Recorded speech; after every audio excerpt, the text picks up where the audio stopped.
Welcome again to Bible Study by the Pond. We are in chapter 18 of Genesis.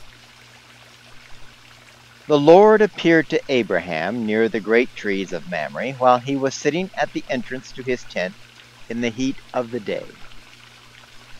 That's a good place to be in the heat of the day. It's in the shade of a tent. I understand that. Here in the desert, it can get up to 125 degrees.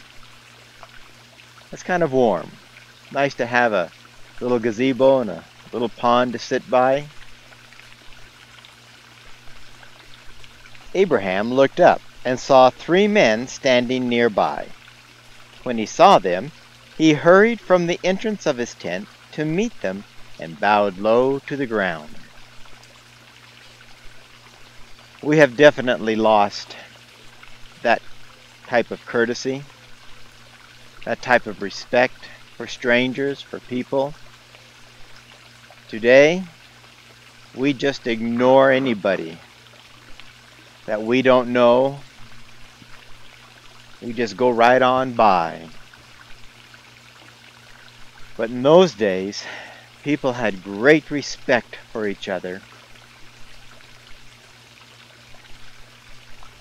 It's a time and an attitude that has been lost.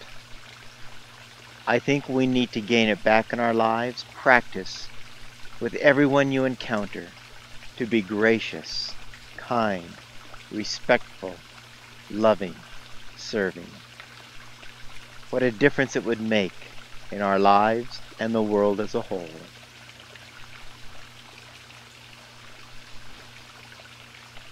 He said, "If I have found favor in your eyes, my Lord, do not pass your servant by.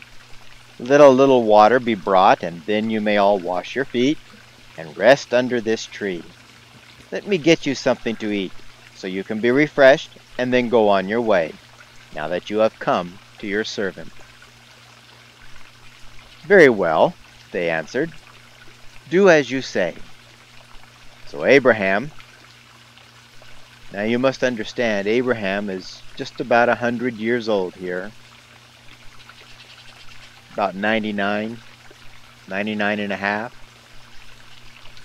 If at that age a half means anything. Abraham hurried into the tent to Sarah. "Quick," he said, "get 3 seahs of fine flour and knead it and bake some bread." Even at my age, telling me quick, that could take a while. Then he ran to the herd and selected a choice, tender calf and gave it to a servant, who hurried to prepare it. He then brought some curds and milk and the calf that had been prepared, and set these before them. While they ate, he stood near them under a tree. What reverence! What a character of love! Service. All that we would have the same in our lives. Instead of I, me, what do I get? Serve me. This world is falling apart with selfishness. We need to acquire more of the character of Abraham, of Jesus, who went about doing good. All he thought about was who he could help. "Where is your wife Sarah?" they asked him. "There in the tent," he said. Then the Lord said, "I will surely return to you about this time next year, and Sarah your wife will have a son." Now Sarah was listening at the entrance to the tent, which was behind him. Abraham and Sarah were already old and well advanced in years, and Sarah was past the age of childbearing. So Sarah laughed to herself as she thought, "After I am worn out and my master is old, will I now have this pleasure?" Then the Lord said to Abraham, "Why did Sarah laugh and say, 'Will I really have a child now that I am old?' Is anything too hard for the Lord?" There is nothing too hard for the Lord. My God is capable of doing anything. Many times I ask that same question. Lord, is it possible? And the answer keeps coming back. All things are possible. If we only believe, have faith, and do our duty. I will return to you at the appointed time next year, and Sarah will have a son. Sarah was afraid, so she lied and said, I did not laugh. But he said, yes, you did laugh.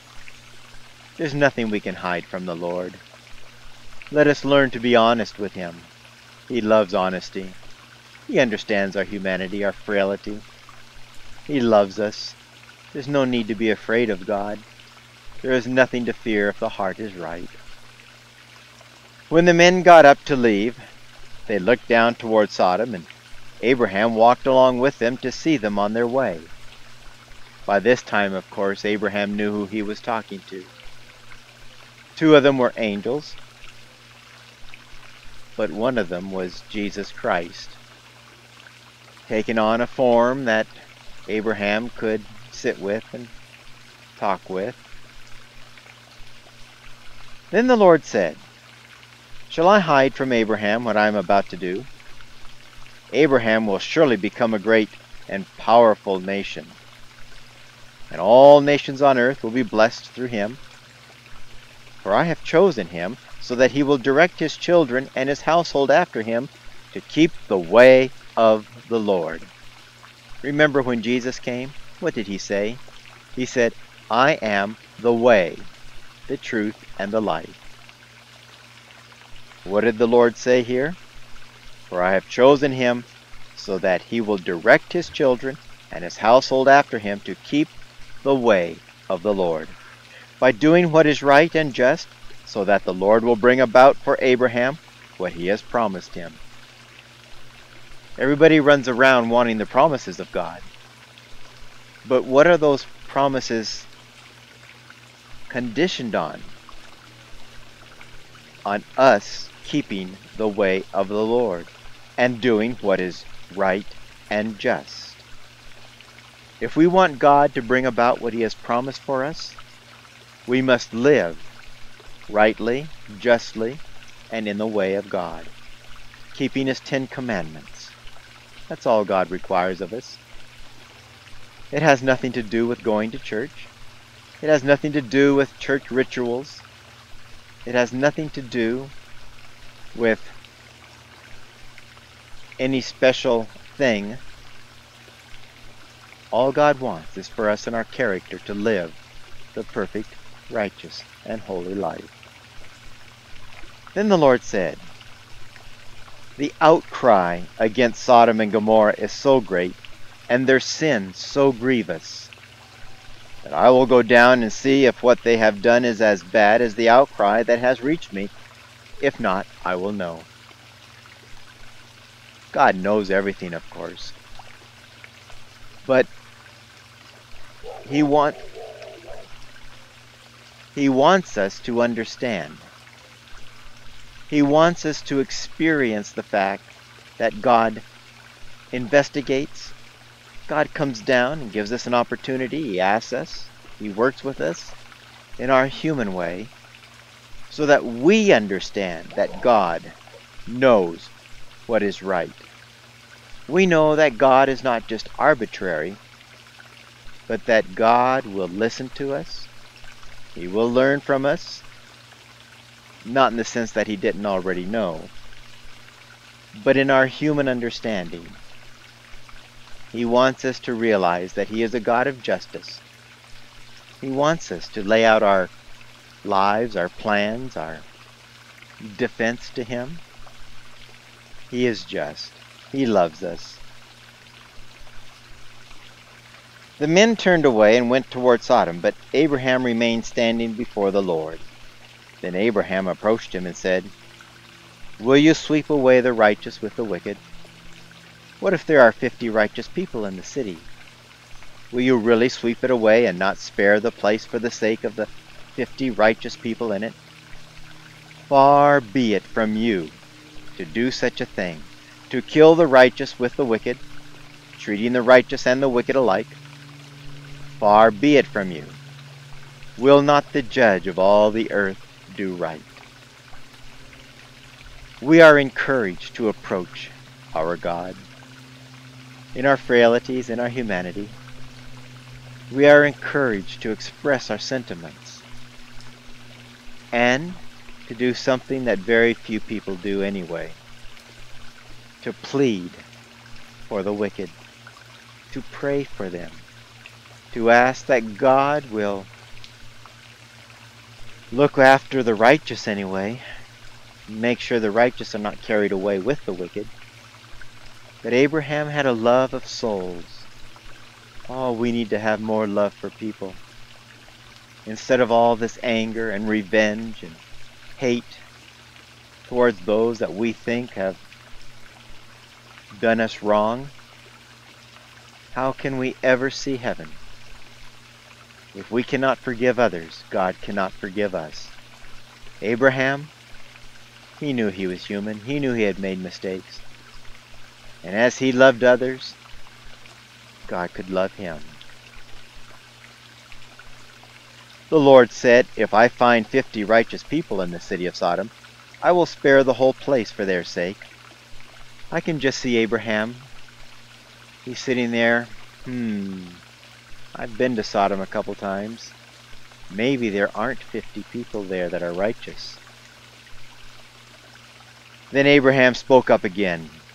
"Now that I have been so bold as to speak to the Lord, though I am nothing but dust and ashes, what if the number of the righteous is 5 less than 50?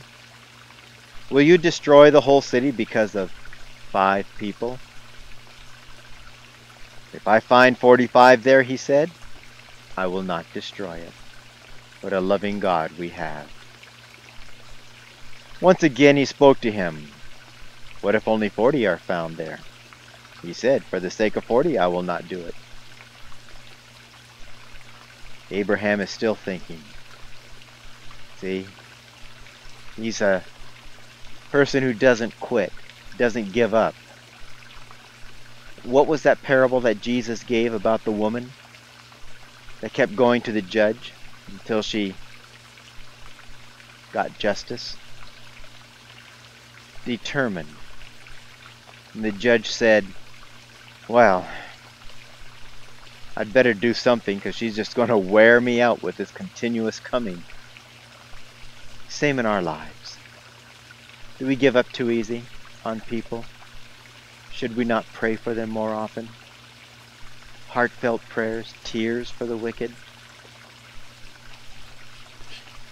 Then he said, "May the Lord not be angry, but let me speak. What if only 30 can be found there?" He answered, "I will not do it if I find 30 there." Abraham said, "Now that I have been so bold as to speak to the Lord, what if only 20 can be found there?" He said, "For the sake of 20, I will not destroy it." Then he said, "May the Lord not be angry, but let me speak just one more. What if only 10 can be found there?" He answered, "For the sake of 10, I will not destroy it." When the Lord had finished speaking with Abraham, he left, and Abraham returned home. It is estimated there could have been several 100,000 citizens of Sodom and Gomorrah and the towns around there. Only 3 people were saved out of it. At the time of Noah, there could have been, according to population statistics, close to 2 billion people on the face of the earth. Only 8 people were saved. The Bible tells us that at the time of the coming of Christ, when probation closes on earth, there will only be 144,000 going to heaven who are alive on the face of the earth, just before Christ raises the righteous dead. Folks, the odds of you and I being saved, we're not going to make it. We had better do what Jesus said. Strive to enter, for few will make it. Folks, today, let us check our characters. Let us make sure that we are living the perfect, righteous, and holy life.